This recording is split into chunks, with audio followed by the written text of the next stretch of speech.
Have you ever felt a chill run down your spine on a rainy night, even when you're tucked away warm and dry?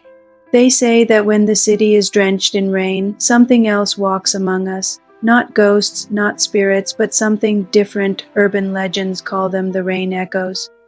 They leave no trace, save for the faint, impossible puddles they leave behind on dry ground, puddles that smell not of fresh rain, but of the deep, salty ocean.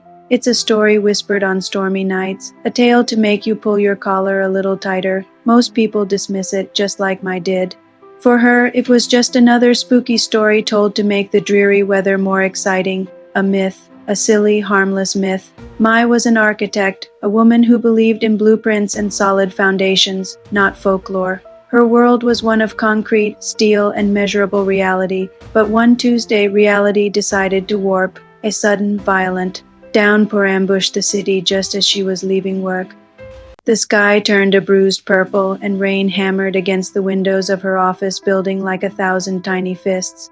The streets turned to rivers in minutes. Her usual bus was delayed indefinitely, so she made a dash for the subway, the last train of the night, her only hope of getting home. The platform was unusually deserted, the air thick with the smell of damp concrete and ozone. The train arrived with a sigh of brakes, its lights cutting through the gloom.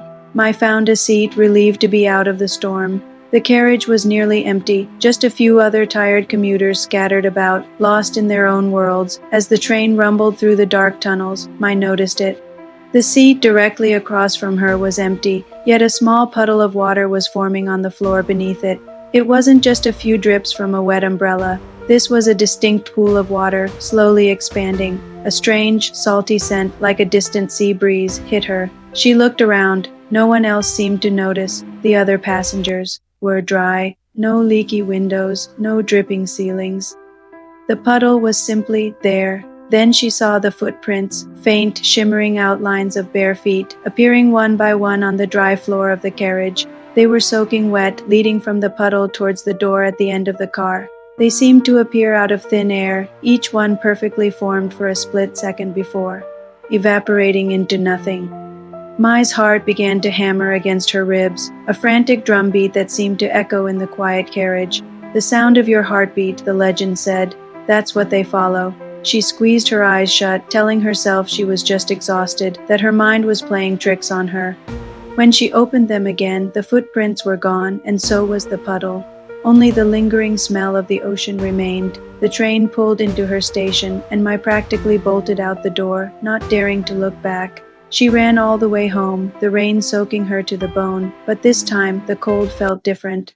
It felt like a presence, a cold breath on her neck. That night she couldn't sleep. Every creak of her apartment building, every patter of rain against her window sounded like footsteps. She kept the lights on, huddled under her blankets, trying to rationalize what she had seen, but the image of those ethereal, watery footprints was burned into her mind.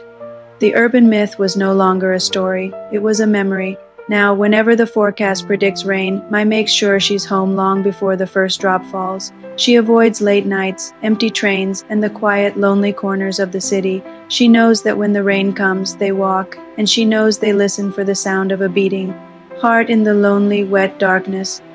Have you ever seen a puddle where there shouldn't be one? Or caught the scent of the sea miles from the coast during a storm? Maybe you should pay a little more attention next time it rains. You never know who or what might be walking beside you. Thanks for watching, and if you enjoyed this story, don't forget to like and subscribe for more tales from the shadows. Stay safe and stay dry.